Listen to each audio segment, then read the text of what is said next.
What's up, everybody? Welcome back to the NYG Blue Zone. It's your boy Atticus. Today, we are going to talk about the head coaching search because why not, right? There's a lot of news that's been coming out lately about the different people that are available. And I need to say that Joe Shane, who ownership has already said is going to stay as the general manager. They feel real confident about this guy. And there are a lot of people who feel that he should have been gone, but he's the guy and he's making this decision. And because he's the guy, I really hope he gets this right, because and it's interesting because this is probably the best pool of available candidates to fill a head coaching position that we've seen in probably forever, certainly in my lifetime.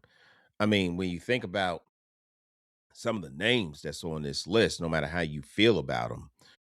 You got John Harbaugh, Antonio Pierce, Raheem Morris, Kevin Stefanski, Cliff Kingsbury, Jim Schwartz, Chris Shula, Anthony Weaver, Jesse Mentor, Brian Flores, Jonathan Gannon. Jesus, I don't even know how many names I just rattled off, 10 or 11, maybe 12. And there's possible, hold on, Kubiak, Ted Monken, Jeff Ulbrich. I mean, I took notes. We've also got some other potential guys joining this list. Mike Tomlin, Nick Sirianni, Sean McDermott, Sean McVay. You can't tell me that Mike Tomlin, the rumors, the smoke that we're hearing out of Pittsburgh is safe in his position. He may not want to be there. Ownership may think it's time for a change. And if he's available, he probably shoots to the top of the list. I didn't even mention Mike McCarthy, who's still out there, still available. I think he'll have a job next year. Just a ton of names. A ton of names. And when you think about these teams going into wild card weekend, you think about some of these first time head coaches, Ben Johnson, who's leading his 14-3 record holding Chicago Bears. And then you got Liam Cohen, who I believe they're 14-3 also with the Jags. And what Clint Kubiak's done with these Seattle Seahawks, I think they're 14-3 also. I mean, you look at some of these people, some of these teams, there's a lot of reason to be excited about us getting our next head coach. But it shows that some of these guys, two of them are first-time head coaches, and look at where they are this year. And I would dare say that I would have never pegged them to have the record that they have this year. Not the way they finished last season.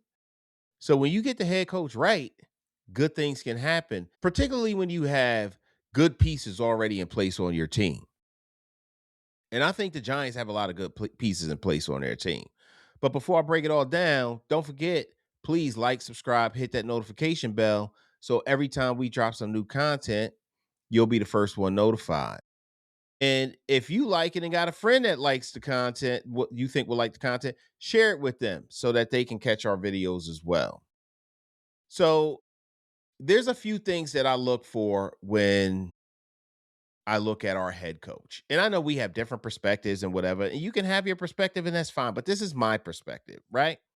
So the first thing that I look for, and this is non-negotiable, it doesn't matter if it's a first year head coach or if it's a seasoned veteran coach coming in.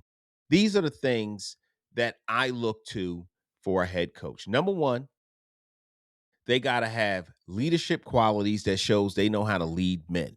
I don't care if they led men as an OC, DC, or head coach. I need to see that they are capable of leading men. In this league, we have a lot of diva-like players, and sometimes you need to reel their egos in and have them calm the fuck down and just execute the play the way that it was drawn up. And I need guys, a head coach that is going to be able to do that. And the reason I say guys, because we're looking for an HC, DC, and OC. And I want to see that at every level of our coaching staff, even their assistants, right? Number two, we want to make sure that this is a coach that's able to convey their vision, what they want to see in this team, and the players buy in. Not that they got to yell it out, not that they have to be on the sidelines losing their minds, but they need to be able to convey this message in a measured way that resonates with the team. A lot of candidates out there that can do that. We've seen them do it. We know they're capable, but this is what I want to see. Number three, I need to know that these players respect him, not just the rookies coming in, because that comes with just entering the NFL, somebody who's already there. But these veterans who have already they've already gained the respect of them. And that will transfer over to some of these newer players. And I want to see a coach that has the ability to develop talent, right? You get some guys who coming in raw. They were real good playing in the SEC or whatever college program they were in. They come in and they were really good at dominating players who were either good or okay, but not like at the NFL level good. I want to see them develop those players, help them to get rid of some of the bad habits, improve on some of the good ones, help them improve their technique, and to be good players. Even if they're not starters, but they're going to be depth pieces. One day they might be a starter if they know how to develop these players into becoming the best version of the athletes that they can become. And I want them to be able to hold these players accountable, right? When you see a player giving up on routes, when you see a player stopping it, not blocking or hitting instead of tackling, when you see a player not catching the ball with his hands, but letting it hit the body and holding it loose, you need to be able to hold them accountable. Tell them what they're doing wrong. If you see your franchise quarterback not taking or making the right decision to slide or get out of bounds. So you need to be able to tell him that, even though he's the guy. Hold players accountable. And I don't give a shit if you've been here for 5 years, 6 years, you just signed a big contract, or you trying to make the team. You got to hold all these players accountable. Not diminish their value to the team, but hold them accountable, because those little decisions are the difference sometimes between winning and losing games. You know why? Because if you're injured, you're not available, and your best ability is availability. So, number two, I want to know what our identity is. And I want that coach to be able to come in here and tell us this is what we're working towards and this is who we want to be. When I think about some of these teams, like when I thought about the Baltimore Ravens last year, I thought that they were just going to be able to run the ball whenever they wanted to. You got a guy who's got just incredible talent in Lamar Jackson, who can create when the play breaks down, and then sometimes they're designed runs. You got King Henry, who's he's unbelievable to be his age and still be able to perform at the level he does. But I do want to just pay tribute to him in a little bit of way, because his workout regimen and what he does to keep his body right is impressive. So he's willing to do what most people aren't, and that's why he can continue to play at that. But their identity is they're going to run the ball. They're going to run the ball and do whatever they want to do on the ground to set up the pass. And we've seen that time and time again with them. It used to be their identity was their defense, right? When I think about the Detroit Lions, what's their identity? Them some gritty dudes. They get after it, man. They are aggressive. They are physical. They are fast. And then they make smart decisions. I want a coach that's able to convey his philosophy, his vision for the team, and for him to do it in a way that it resonates with the players, where you can see that they are delivering, like you see with a Dan Campbell led Lions team. I want a clear identity. That's smart, tough, dependable. I get it, right? But aren't those characteristics and attributes that you got to have anyway? I'm not saying I'm against it. I'm saying we already know. You tell me you got two hands, I assume I got 10 fingers. I get it, right? I want to know, who are we supposed to be? Giants used to be known for their ferocious defense, that smash mouth football. During our playoff runs, we had awesome running games. Our rushing attack was to be feared. What is our identity today? I still don't know. I don't know who we are. I know we got some really good pieces. I thought our identity was going to be this ferocious pass rush this year. And eventually, I think we did kind of get to that. And, big ups to Charlie Bullen and what he did during the last few games of the season, because he took over a defense that was just full of talent and underperforming. And by the end of the year, these guys was clicking. They were clicking. Say what you want, feel what you want. We should have lost. Okay, I get it. We should have lost. We didn't. We won. We are what we are. We're 4-13. One game better than we were last year. And we probably should have lost to get the number 2 pick and get more assets. But we are where we are. But our identity is something that I want to be established by this new head coach. I also want a head coach that believes in player development just as much as they believe in winning games. I'm not saying put development ahead of winning because I want to win, but you got to know how to develop these guys. And it shows that we didn't do that well because we had no depth. And then we had guys who were regressing. You can't have a guy like Dexter Lawrence who stopped developing and started to look like he wasn't even himself. And I get it. He's facing double and triple teams, but he was doing that before and he was able to get through them. I don't think that technique was something that they were looking at with him anymore because they just said that's Dex he going to get through. No, Dex still needs to be developed also. And we saw the regression when that doesn't happen. You can't just have guys thinking, I'm going to go out there and I'm going to do me and will myself into a good game without having a plan. You got to have different strategies and design plays that sometimes help players to develop in ways that you were coaching them to get better and improve. And we did not see that this year. So I want to see a coach that has player development as one of the principal points of what it means to be a coach. And as a coach, isn't that part of the name coach to develop, to teach, to improve, to show? Like, I didn't see a lot of coaching. I saw play calling and hoping guys executed, but you didn't coach them up to get them to a place where they could execute the play. I want to see that. And game management competence is a huge one for me. How do you go into a game 2 years in a row and you not have a able-bodied kicker on the roster? The Giants did that 2 years in a row. You know what our identity has been? Incompetence. I want to see game management competence. I don't want to see a head coach throwing a challenge flag on a play that looks like they're probably going to lose it in the first 10 minutes of a game. We saw Kafka do that in the first 5 minutes of a game. I think it was on the first drive of a game. It's like, why are you throwing a challenge flag right there? Is it even worth it? It wasn't in a game scoring situation either. It was he got the first down. So punt the ball. You don't need to get the first. So what? It's okay. Like, that's not good game management, timeout management, clock management. I need a coach that understands these nuances that can be a huge, huge inflection point at some point in the game. I want to see that. Don't lose the game because you didn't have a timeout later. And in situational football, there's certain times, and I get it, the league has transitioned to this place where everybody thinks that they're going to convert on a fourth down. Sometimes you don't need to convert on a fourth down. Sometimes you don't need to punch it in and get the touchdown. Your defense is playing well. Your defense is stopping them all game. Kick the field goal. Your defense is going to stop them again anyway. And when you get the ball, execute your plays better. And this time, hopefully, you'll score a touchdown. You do not have to score a touchdown. And sometimes you want to be aggressive. Sometimes you're still being haunted by what happened in the prior week. And you want to make sure you put them away. I get it. Make good decisions.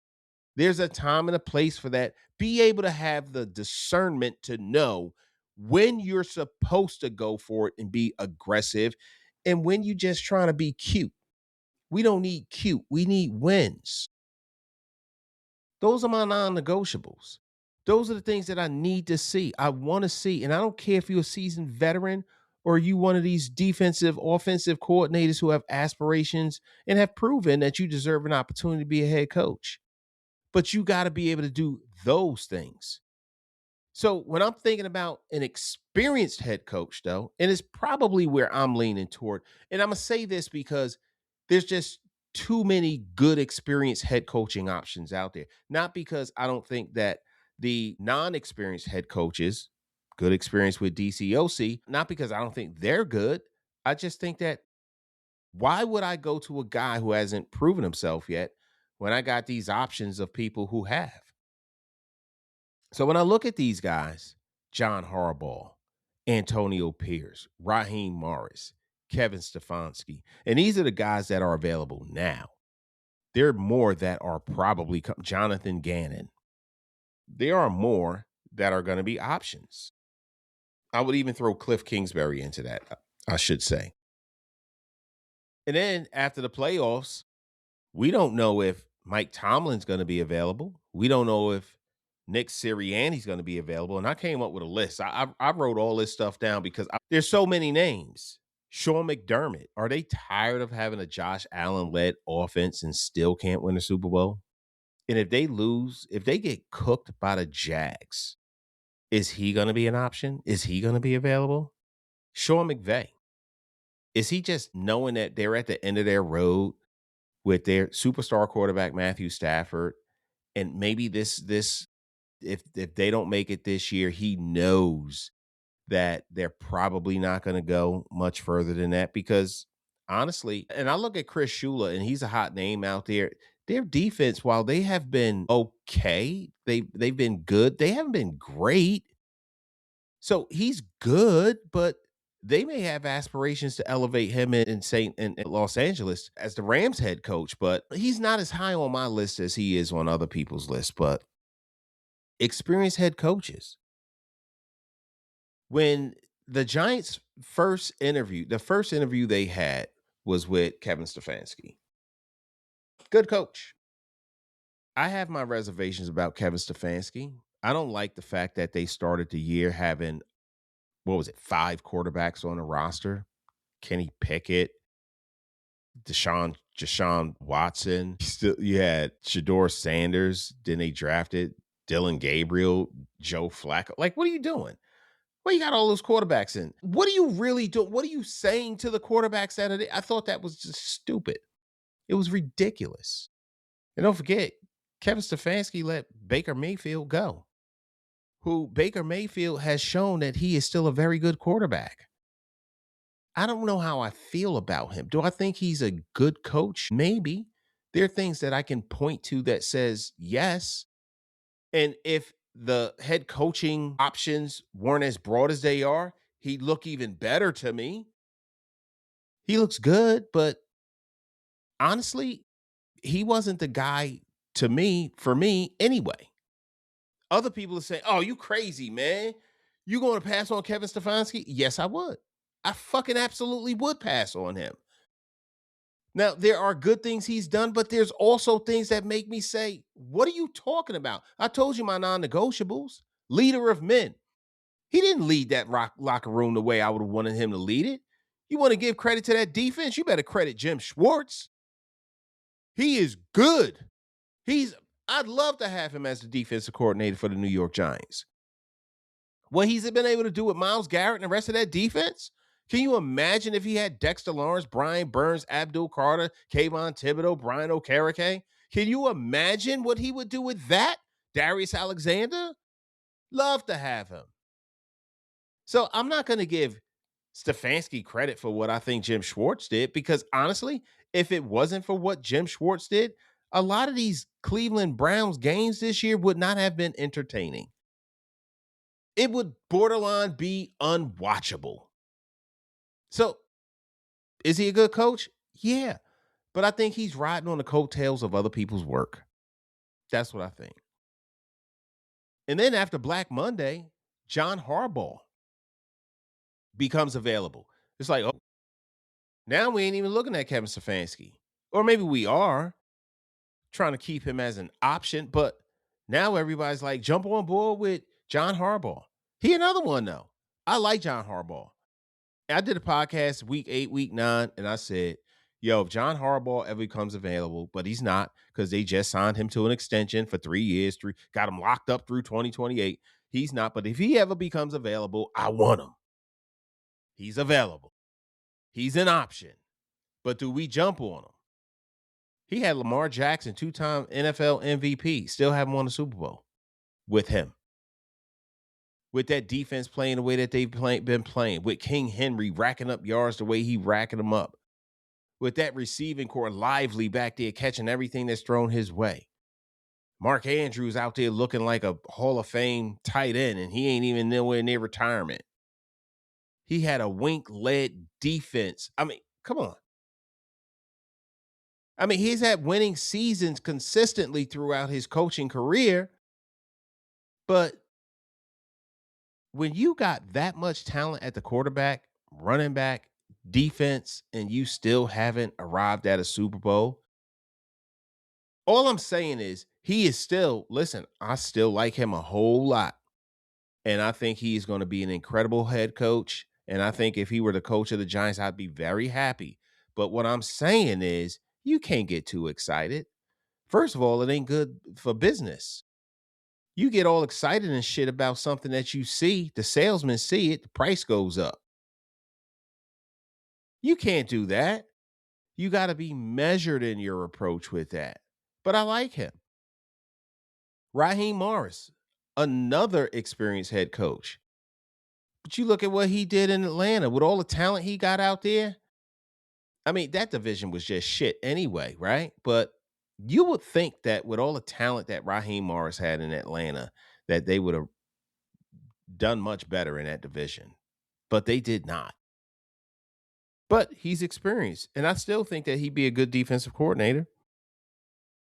So, Antonio Pierce, former Giant, helped us win a Super Bowl.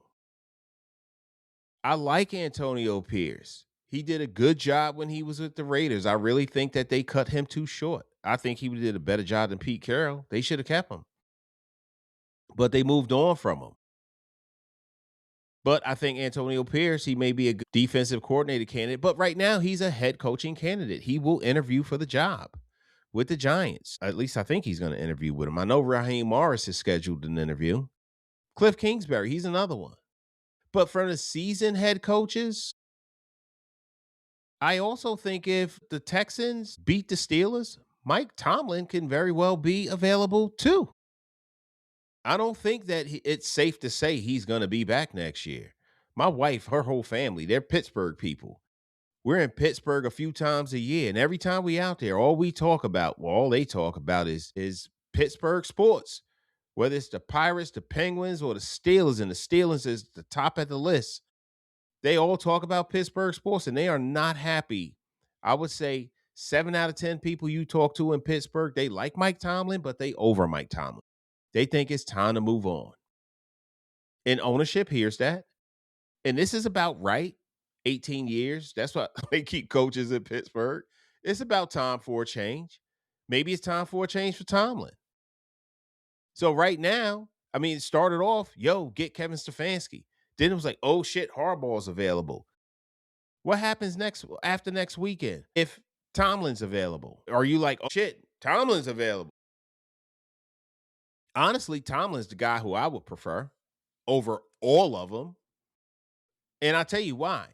Because you look at some of the talent that John Harbaugh has had in Baltimore and still wasn't able to win a Super Bowl. You look at some of the talent that I'm going to even throw Mike McCarthy. Mike McCarthy had in Dallas and still couldn't win a Super Bowl. You look at some of the talent that Kevin Stefanski had. He let Baker go, who proved he's a Pro Bowl playoff quarterback that he let go. You look at what Mike Tomlin's had to work with. He had, what's his name? Mason Rudolph start a season for him, and they still ended up with a winning record. I think they went to the playoffs that year. He had Kenny Pickett as his quarterback and still had a winning season and probably went to the playoffs. I don't remember if they went to the playoffs when he was their starter, but they still ended up with a winning season. He has had recycled quarterbacks. That, what's the kid's name? I forget his name. He's the backup for Josh Allen now up in Buffalo. Top prospect. I forget where he played. Whatever. And he still managed to win games he won with Russell Wilson and Justin Fields. Went to the playoffs with them. And listen, Russell Wilson's going to go to the Hall of Fame, but he's not who he used to be, people. I would take Mike Tomlin. So what I'm saying is we need to wait and see. But these are guys, they've already been able to do it. And you know what I keep thinking about? I think about Andy Reid, man. Andy Reid in his second landing spot, and he was able to win a Super Bowl, and not just a Super Bowl, a few of them. He had good pieces. The Giants got a lot of good pieces. You come to the Giants, whether and I do think whether it be John Harbaugh or and I guess I'm a little partial to the AFC North, Harbaugh or Tomlin, I think we got a really good chance of being a much better team next year. I ain't gonna start talking Super Bowl or no shit like that, but we're gonna be a much improved team because you got better leadership, you got better coaching, you got guys who know how to run teams, who know how to run practices, who knows how to handle the media. Can you imagine Tomlin with the New York sports media, how some of his interviews would go? Oh, that would be epic. Absolutely epic. But I think either one of these guys, they've already checked my boxes. They've built winning cultures at least one time, several times in certain cases. They've learned from prior mistakes. When you got an offensive or defensive coordinator who's not getting the job done, you get rid of them. John Harbaugh did that in his winning season. He fired his OC and hired a new guy and won a Super Bowl in the same season. You can't be afraid to do that. You got to be comfortable delegating how you want your vision to be executed to your coordinators and making sure it happens. And he does that. And you can't be feeling threatened by the noise outside. Just play your game or coach your team. Do what you do. And these guys have both proven that they are not.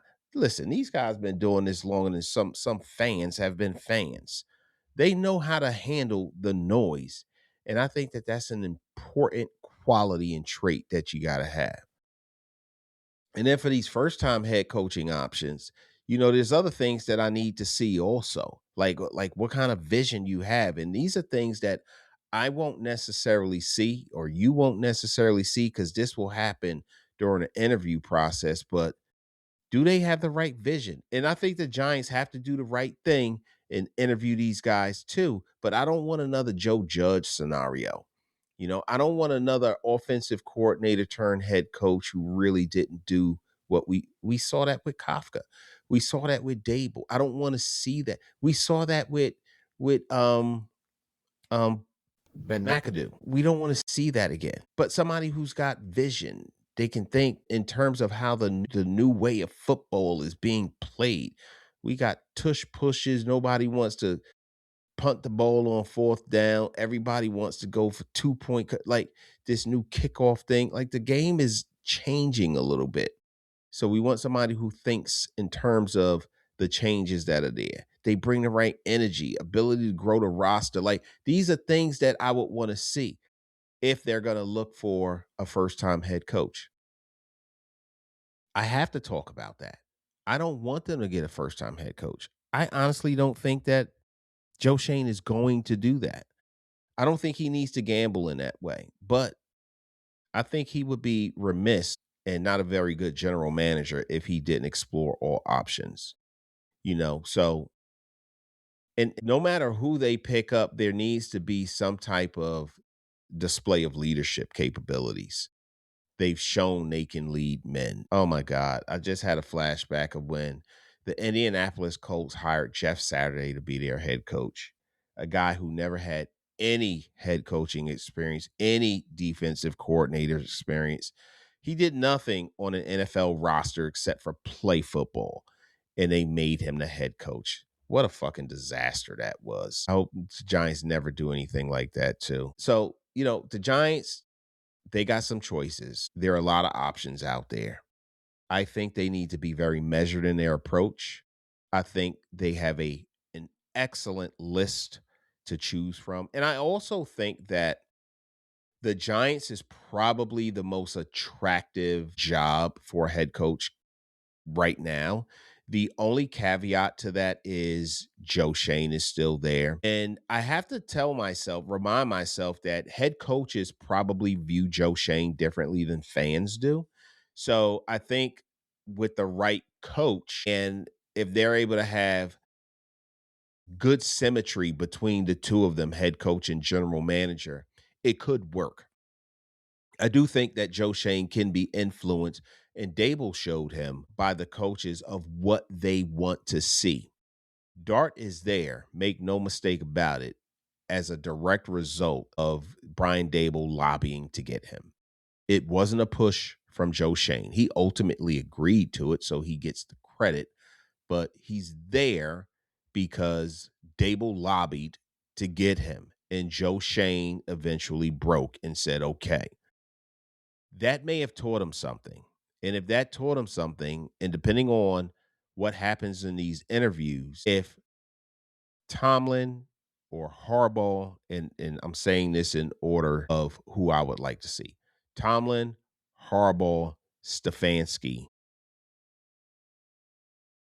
If they can develop symmetry with Joe Shane, no matter which one of them is going to be hired as the head coach, I think it would be okay. Let me not say I think it would be okay. I know it'll be okay. I think it will work out very well. I'm not going to get up here and say the Giants are going to do some Chicago Bears type shit. They're going to do some Jacksonville Jaguars type shit, being, playoff bound next year. I think they can. I absolutely do. I really think we're just a head coach away from having a viable playoff contending team. So we'll see what happens. My dream is Mike Tomlin, head coach, and I will take either Jim Schwartz, Jesse Mentor, Anthony Weaver, Jeff Ulbrich, defensive coordinator. And I'd love to see if they keep Kafka. That would be cool. I'd be cool with that as the OC. But bring Cliff Kingsbury in. I don't know how Cliff Kingsbury lost his job. I don't think it was his fault. That there must have been something else going on there, because he's a good OC. He knows how to draw up some plays. And I was really shocked to see him be let go. But I also know John Harbaugh likes Ted Monken. So if he becomes the new head coach, and he may want to bring Ted Monken. I mean, that was the sticking point for him in Baltimore. He didn't want to part with him, and management wanted to. They were really tired of, getting to the playoffs and not winning the Super Bowl, and they thought it was Monken's fault. So I'll take him. Shit. I just want to be a winning organization again, and I think ultimately one of these guys is going to bring us a ring. So that's what I got for you guys today. I hope you enjoyed the show. I'm real interested in hearing what you guys think about some of these candidates. If you think that we have a good chance of finally turning the corner and being relevant again, and having a respectable head coach the first time since Tom Coughlin. Let me know what you think. I'm interested in hearing it. Don't forget to like, subscribe, hit that notification bell so every time we drop some new content, you're one of the first ones to be notified. I appreciate you guys. Go Big Blue. Yeah, a lot of girls probably crying from my old high school. Look, they see me everywhere they go. I probably would too. Look, crossed over to the Jordan man like I'm Michael. Yeah, eating blessings so much I might need lipo. Yeah, tailored for the doves like I'm walking in chucks. Yeah, it's just in this plan, man, I see all y'all shook. Look, knew that I was great ever since I was a rook. Man, all y'all singles making me look good. Okay, praise to the Most High, yeah, that's Jesus. Look, but when it come to this rap thing, I can't lose. Yeah, back-to-back number ones, that's the thing greats do. Yeah, tell them boys that ain't nothing I can't do. It's my year. It's my year. Look.